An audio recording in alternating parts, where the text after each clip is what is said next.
So hi everyone, welcome back to Bankers Byte. And IBPS ने finally उसका जो calendar है, रिवाइज कैलेंडर है, वो आउट कर चुका है। कल शाम को ही कैलेंडर आ गया था। मैं एक शॉर्ट्स वीडियो में आपको बता भी चुका हूं कि डेट्स वगैरह क्या है, बट इस आज का जो वीडियो है उसमें हम बात करेंगे पूरे की डिटेल एनालिसिस टाइप का।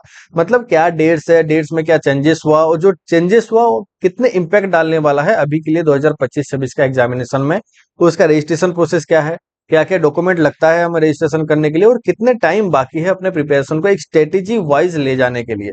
तो चलिए बिना देरी के शुरू करते हैं। वीडियो अच्छे लगे तो लाइक कर देना, चैनल को सब्सक्राइब कर देना। थोड़ा सा जूम करता हूं ताकि आप सभी को क्लियरली विजिबल हो सके। तो ज्यादा ही हो गया है भाई।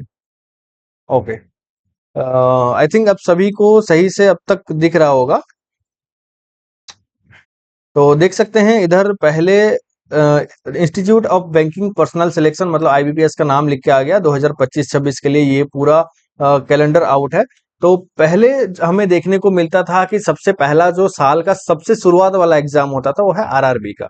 ग्रामीण बैंक का एग्जाम सबसे शुरुआत वाला एग्जाम होता था और काफी एस्पिरेंट्स इसके लिए टारगेटेड रहते थे, क्योंकि मैक्सिमम एस्पिरेंट्स ऐसे भी होते हैं जिनका इंग्लिश थोड़ा सा वीक होता है, जिनमें से शायद मैं भी एक आ जाता हूँ। उतना नहीं है भाई, थोड़ा सा एवरेज है मेरा भी इंग्लिश। पर इंग्लिश के लिए क्या होता है ना, थोड़ा सा डर का माहौल बन जाता है कि हाँ इंग्लिश है, मार्क कटेगा, नेगेटिव मार्किंग हो गया तो क्या हुआ।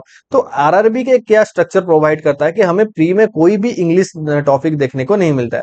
तो इसलिए ज्यादा स्टूडेंट्स फोकस करते हैं, साल का शुरुआत एग्जाम होता है, मोटिवेशन पूरा पीक में होता है, तो एग्जाम कैसे सही से अटेम्प्ट हो जाए तो इस साल पेपर क्लियर कर लेंगे। बट 2025 में जो मेजर चेंजेस हुआ है भाई, ये कि आरआरबी का एग्जाम कर दिया है पीछे, इवन आईबीपीएस पीओएन क्लियर कर दिया है ऊपर। जैसे कि आप स्क्रीन में देख रहे हैं, मैं इधर एक बार हाईलाइट करके भी आप सभी को दिखाता हूं। जैसे कि इधर पीएसबी एंड सीआरपी पीओ और एमटी दिया है।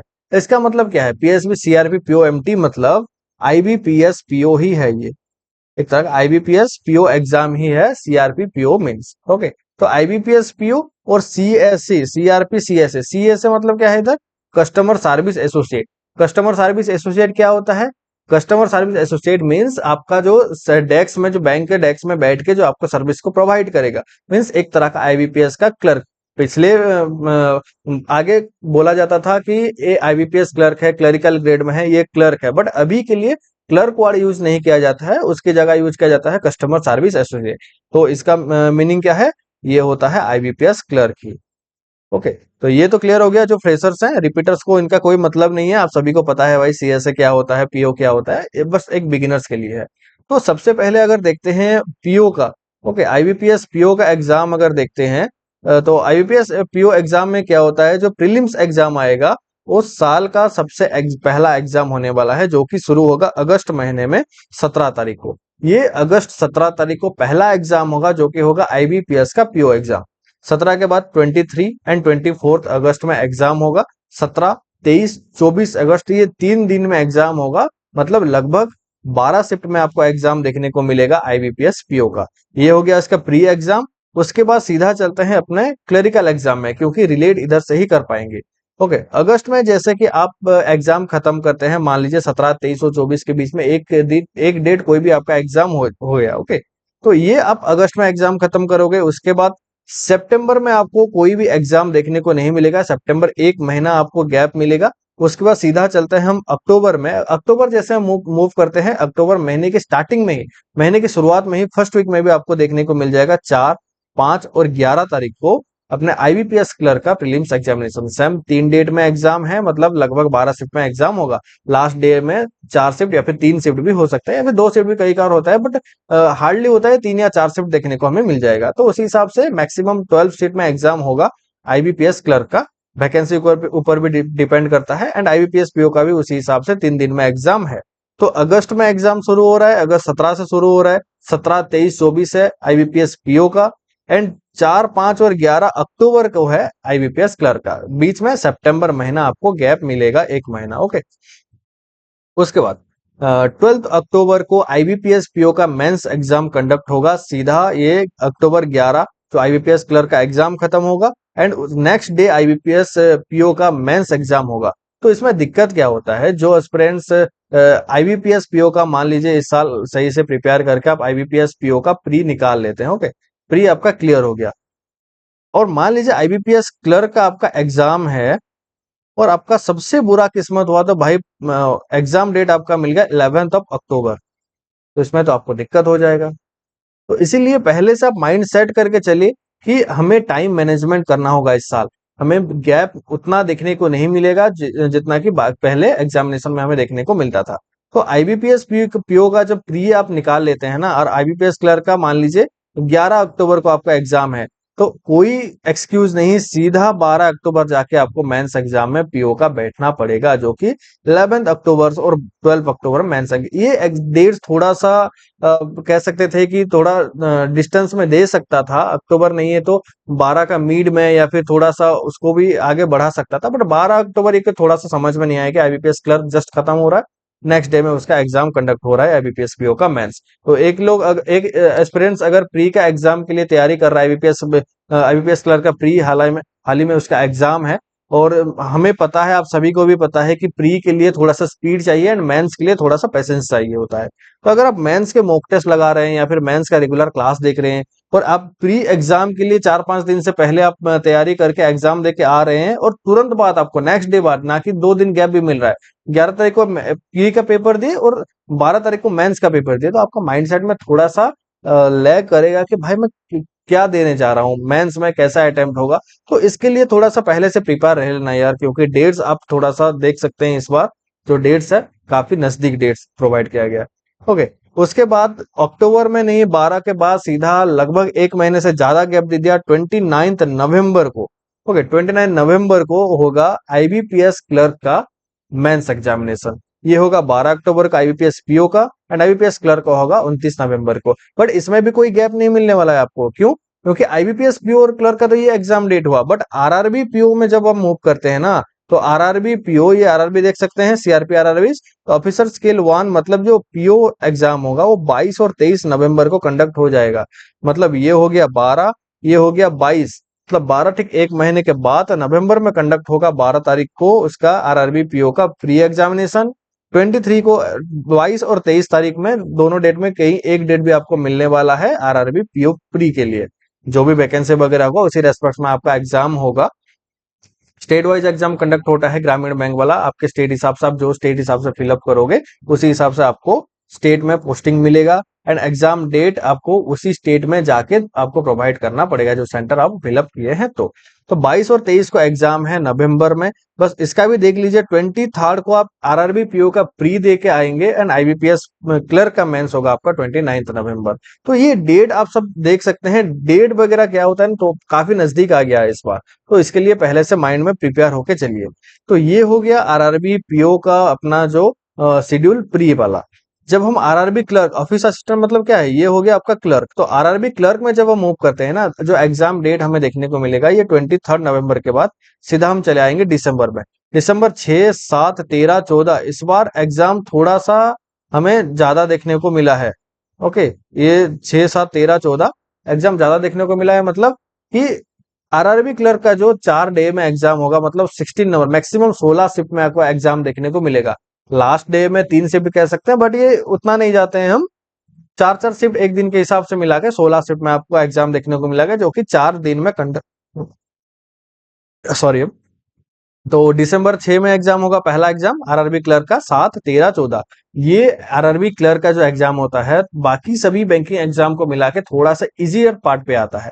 काफी एस्पिरेंट्स ट्राई करते हैं इसमें एक सीट निकालने के लिए, क्योंकि पेपर डुएबल होता है। बट वही, अगर पेपर डुएबल हो रहा है तो कट ऑफ हाई जाएगा उसका, तो उसके लिए थोड़ा सा आप पहले से रेडी रहिए। ओके, तो ऑफिस असिस्टेंट यानी कि आरआरबी क्लर्क का जब आप एग्जाम खत्म करते हैं 14 दिसंबर को, उसके बाद फिर 14 दिन के बाद आपको एग्जाम देखने को मिलेगा आरआरबी पीओ का मेंस पेपर। तो इस बार गैप भूल जाइए यार आप लोग, मेंस प्री साथ में लेके चलना है। ऐसा नहीं है आपको प्री में गैप मिलेगा मेंस में गैप मिलेगा, कोई मिलने वाला नहीं है। तो सीधा आपको आरआरबी पीओ का क्या देना है, मेंस एग्जाम देना है 28 दिसंबर को। सेम उसी तरह जब हम आरआरबी क्लर्क में आते हैं, आप सभी को पता है आरआरबी पीओ एंड क्लर्क 2024 तक, 2024 बचे इसी साल तक जो एग्जाम हुआ, उसका जो फाइनल रिजल्ट निकल जाता था वो जनवरी 1 को। आइदर जनवरी 1 को आपको दिखने को मिल जाएगा खुशखबरी, या फिर आपको निराशा हाथ लगेगी। जैसे कि खुशखबरी मतलब यू आर सिलेक्टेड, एंड मतलब जो निराशा मतलब कि नेक्स्ट, आप अच्छे से तैयारी करें, better luck next time, better luck next time, all the best for appearing the mains examination, you are not selected, ऐसा कुछ होता है, या फिर नॉट एलोटेड द सीट, कुछ ऐसे एक मैसेज आता है। तो वो फाइनल रिजल्ट आपको देखने को मिल जाता था जनवरी 1 को। बट अभी ऐसा हुआ होगा नहीं। क्यों? क्योंकि जो आरआरबी क्लर्क का जो एग्जाम है, फाइनल एग्जाम, वो हमें देखने को मिलेगा 1 फरवरी 2026, मतलब अगले साल सीधा। ये मान लीजिए जून 6 है, जून 6 से सीधा अगले साल फरवरी 1 में आपको आरआरबी क्लर्क का मेंस एग्जाम देखने को मिलेगा। तो इस बार डेट में थोड़ा सा चेंजेस होगा, हम फिक्स नहीं कर सकते हैं कि आरआरबी का फाइनल रिजल्ट कब देखने को मिल सकता है, वो उसके हिसाब से वो डेट्स वगैरह चेंज करेगा। बट अभी के लिए भी सिचुएशन देख सकते हैं आप लोग कि क्या कुछ चल रहा है। सभी में थोड़ा सा तो डेट्स में इशू चल रहा है, जैसे कि एसबीआई क्लर्क में देख सकते हैं, एसबीआई क्लर्क में ज्यादा टाइम ले लिया एग्जाम निकालने में, एसबीआई पीओ ज्यादा ही जल्दी निकाल दिया, आईबीपीएस पीओ में एग्जाम जो रिजल्ट निकालने के लिए थोड़ा सा टाइम ले रहा था। तो सभी में थोड़ा सा एक इशू चल रहा है। तो वो इसको टाइम्स का छोड़ दीजिए अभी के लिए, रिजल्ट कब निकालेगा क्या होगा वो आईबीपीएस के ऊपर डिपेंड है। एक दो चीज छोड़े हैं, जैसे कि एक आईबीपीएस के अंडर एक स्पेशलिस्ट ऑफिसर छोड़े हैं। स्पेशलिस्ट ऑफिसर मतलब क्या होता है इसमें, अगर आपके पास एक स्पेशलिस्ट डिग्री है वो एग्जाम को देने के लिए, तो आप इस एग्जाम के लिए फॉर्म फिलअप कर सकते हैं। ये एक ही दिन में एग्जाम होगा 30 अगस्त को। ऐसा क्यों हो रहा है? क्योंकि इसके वैकेंसी कम निकलता है। एक स्पेशलिस्ट अगर डिग्री है तो आप अप्लाई कर सकते हैं। तो प्री एग्जाम इसका कंडक्ट होने वाला है 30 अगस्त को, एंड जो मेंस एग्जाम कंडक्ट होगा वो होगा 9 नवंबर 2025। अगस्त 30 का प्री एग्जाम है, 9 तारीख इसका मेंस एग्जाम कंडक्ट हो जाएगा। मतलब देख लो गैप कितना है प्री और मेंस के बीच में। ओके, तो सेम उसी तरह जब हम आरआरबी में मूव करते हैं ऑफिसर स्किल 2 एंड 3 में, ये प्री तो होने वाला नहीं है। तो 28 दिसंबर 2025 में सीधा आप मेंस एग्जाम दे के बैठने वाले हैं, अगर आपके पास डिग्री वही वाला है तो डेट्स आपको सबको प्रॉपरली याद आ गया होगा। याद नहीं है तो आपको समझ में आ गया होगा कि डेट्स क्या है इस बार। डेट्स काफी लैग करेंगे बीच बीच में, आपका किस्मत के ऊपर डिपेंड करता है कि कितने डेट में आपको कितने गैप आपको मिल सकता है। ओके, तो डेट्स कंप्लीट करके अब हम बढ़ते हैं आगे अपना, हाँ, क्या हो गया, प्रोसीजर ऑफ रजिस्ट्रेशन में। ओके, प्रोसीजर ऑफ रजिस्ट्रेशन में क्या करता है, the registration process will be through online mode only and there will be a single registration for both preliminary and mains examination. Online mode में आपका exam conduct होने वाला है। ऑनलाइन मोड में मतलब क्या है, जो आप फॉर्म फिलअप करेंगे वो आपका ऑनलाइन फॉर्म आता है। फ्रेशर्स हैं तो ये चीज आपके लिए है, एक बार देख लीजिए। और रिपीटर्स हैं तो ये सब आप सभी को पता है यार, वीडियो छोड़ के जा भी सकते हैं, बट अभी तक अगर वीडियो सही लगे तो एक लाइक करके जाना यार। बाकी लोग देख सकते हैं, जो फ्रेशर्स हैं देखिए, अगर रिपीटर्स जाना चाहते हैं तो जा सकते हैं। भाई जो एग्जाम होगा प्रीलिम्स और मेंस एग्जाम में, जो रजिस्ट्रेशन प्रोसेस लगता है, तो प्री प्री से पहले जो रजिस्ट्रेशन करोगे ना, ये वन रजिस्ट्रेशन होगा, वन टाइम इन्वेस्टमेंट होगा आपका। 750 800 या फिर 850 कुछ फीस लगता है।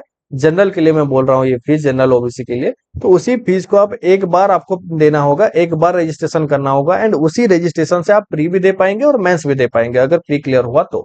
ओके, तो candidate will be required to upload the following document as per the specification given in notification. But अभी ये जो दिया है ना, ये दिया है कि किस किस डॉक्यूमेंट्स आपको चाहिए रजिस्ट्रेशन टाइम पे रजिस्ट्रेशन करने के लिए। अभी नोटिफिकेशन आगे आएगा, ये नोटिफिकेशन नहीं है, ये बस कैलेंडर है, जो फ्रेशर से देख रहे हैं ना उनके लिए बोल रहा हूँ।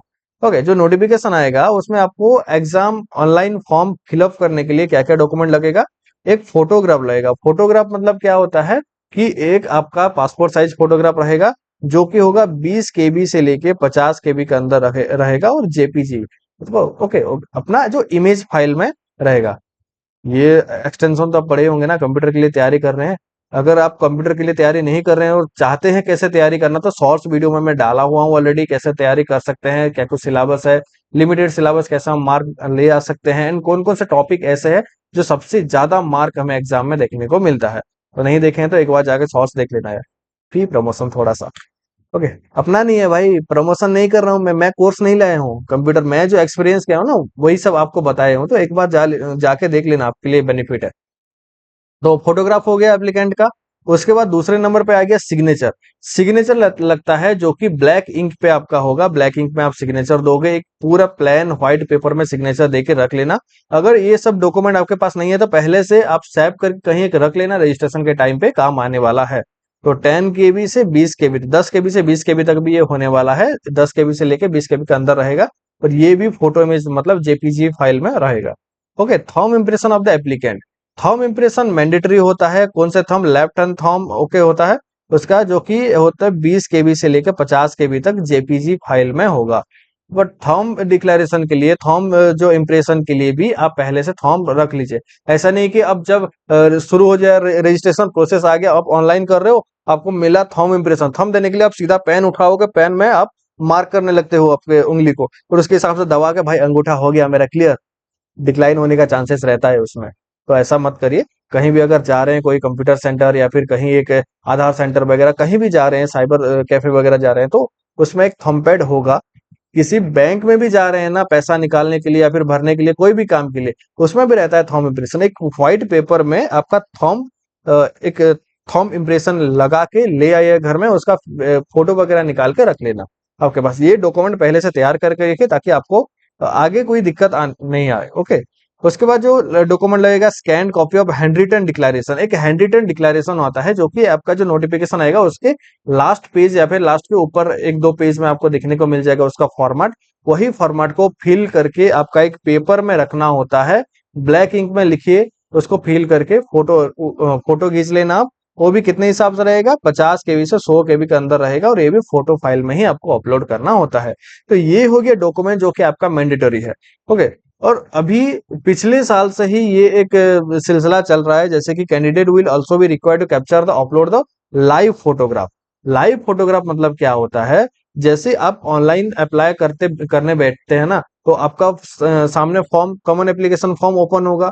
ओपन होके आप अपने जो डॉक्यूमेंट है, आपका जो डिटेल्स हो, आप ऐड कर रहे हैं उसमें, तो आपके सामने देखने को मिलेगा आपको कि एक लाइव फोटोग्राफ कैप्चर करने के लिए, मतलब ऑनलाइन जब आप फील कर रहे हैं ना, उसी टाइम आपका एक जो कैमरा है, लैपटॉप का कैमरा मान लीजिए, मोबाइल का कैमरा मान लीजिए, उसी से आप एक लाइव फोटो कैप्चर कर लेना। उसके बाद एक फोटो अपलोड भी करना है, वही फोटो के साथ वो मैच होगा। लाइव फोटो आपको देखने को मिलेगा, कहीं जो एग्जामिनेशन जब देने जाते हैं ना, उधर आपको देखने को मिलेगा जो फोटो आप अपलोड, तो वो मैच होना चाहिए, इसलिए लाइव फोटोग्राफ आपको चाहिए। ओके। जैसे कि इधर दिया भी है, वेबकैम और मोबाइल फोन से कर सकते हैं। Detail notification, prospective candidates are advise to visit official website of IBPS www.ivps.in। ये वेबसाइट है आईबीपीएस का, उसका खुद का। तो बाकी कुछ वेबसाइट में मत जाइए, ये वेबसाइट में विजिट करिए regularly for detail notification for each of the above examination to display in the due course. यही एक वेबसाइट है जहां आईबीपीएस का हर ऑफिशियल फॉर्म रिलीज होता है। तो इधर उधर भागने का नहीं है, भटकने का नहीं है, बस यही। अब जो लिंक है, लिंक वेबसाइट है, वेबसाइट का लिंक यूआरएल है, तो उसको आप यूआरएल में पेस्ट करें, और आपको सर्च करके आईबीपीएस का आप ले सकते हैं, उसका डिटेल सब कुछ देख सकते हैं। ओके। उसके बाद डिस्क्लेमर, डिस्क्लेमर क्या बोलता है, IBPS however reserve the right to change the dates of the examination and the selection process including guidelines modality state above the basic administrative reason court order government advisory etcetera. अभी आप सभी को पता है, teachers लोग लगे हुए हैं एसबीआई क्लर्क का जो थोड़ा सा ब्लंडर हुआ था इसके लिए। तो ये डिस्क्लेमर पहले से आईबीपीएस दे देता है कि भाई जो अपने पास राइट्स है, एग्जामिनेशन को, सिलेक्शन प्रोसेस को कैसे कंडक्ट करना होता है, क्या कुछ गाइडलाइन रखना होता है, तो उसके पास वो राइट्स पहले से प्रोवाइड किया गया होता है। वो पहले से वो अपना राइट्स खुद लेके रखता है कि मुझे ये राइट्स है, मुझे ये राइट्स है काम करने के लिए, तो उसको हम कुछ नहीं कर सकते। हाँ, बस गलती हुआ उसका तो एक अपील कर सकते हैं, जैसे कि अभी चल रहा है, एक मुहिम सा छिड़ गया है कि एसबीआई क्लर्क का जो ब्लंडर हुआ, पहले से आईबीपीएस पीओ का एक वन सेक्शन में ब्लंडर हुआ, इसके लिए पूरा रिजल्ट ही बिगाड़ दिया। तो नॉर्मलाइजेशन क्या कुछ प्रोसेस वगैरह हो रहा है, सब कुछ लगे हैं, आई होप सब कुछ सही हो जाए। एक सही रॉ कोर्स हर एक एस्पिरेंट्स को चाहिए कि उसका रॉ कोर्स और नॉर्मलाइजेशन स्कोर दोनों मिल जाए। आई थिंक रॉ स्कोर ही दे दो यार, कि कितना स्कोर अटेम्प्ट, कितना स्कोर तूने लिया है एक्चुअल में। हमें क्या पता नॉर्मलाइजेशन का बाद कितना हुआ, क्या हुआ, कम हुआ, ज्यादा हुआ, बट हमें ये पता होना चाहिए कि एक रॉ स्कोर इतना होता है। हम अटेम्प्ट करके आ गए भाई, 100 पेपर है तो आप 80 अटेम्प्ट करके आएंगे, बट आपका रिजल्ट अगर आता है जो 56, आपको लग रहा होता है भाई मैं 80 करके आया, तो मेरा 72 तो सही होने वाला है, कंफर्म है। तो इसलिए हमें एक रॉ स्कोर प्रोवाइड करना मांगता है, क्योंकि रॉ स्कोर मिलने पर हमें एक आइडिया होगा कि एक्यूरेसी कितना हमें रह रहा है एग्जामिनेशन में जो कंडक्ट करने के लिए, हमें आगे प्रिपरेशन करने में इजी होगा, अपना वीक पॉइंट देखने को मिलेगा, और उसी हिसाब से हम काम भी कर सकते हैं। तो आई थिंक आप सभी को पूरा जो आईबीपीएस का कैलेंडर है वो समझ में आ गया होगा। जैसे भी डेट भी देख सकते हैं, 16/6/2025 को रिलीज हुआ है, एंड वीडियो अपलोड हो रहा है 17/6/2025 को। ओके। बाकी सब कुछ तो आपको मैं बता दिया, बाकी कुछ बाकी ही नहीं है, बाकी कुछ बाकी भी नहीं है। तो उसी डेट के हिसाब से अपना तैयारी जारी रखिए। मैं कंटिन्यू वीडियो लेके आता रहूंगा आप सभी के सामने। लाइव मॉक हो गया, मॉक सॉल्विंग हो गया, बस लाइव मॉक नहीं, हर एक मॉक, हर एक साइट्स का मॉक हम सॉल्व करते हैं। अगर नहीं देखें तो चैनल में एक बार जाके सब कुछ देख लेना, क्या कुछ हम कैसे अपने प्रिपरेशन को, इस चैनल में क्या क्या वीडियो अपलोड होता है, कैसे हम प्रिपरेशन को स्ट्रेटेजी वाइज आगे मूव करते हैं। बाकी पूरा स्ट्रेटेजी आएगा, क्वांट का, रीजनिंग का, सब कुछ आएगा। इधर शॉर्ट्स में पार्ट 1, पार्ट 2, पार्ट 3 ऐसे करके लाऊंगा, या फिर एक कंप्लीट वीडियो बनाऊंगा। वो सभी आपके ऊपर डिपेंड करता है कि आप कितने कहाँ प्यार दे रहे हैं, उसी हिसाब से सब कुछ वीडियो प्लान है आगे। तो वीडियो अच्छे लगे तो लाइक कर देना, चैनल को सब्सक्राइब कर देना। मिलते हैं और एक वीडियो में, तब तक के लिए थैंक यू एंड जय हिंद।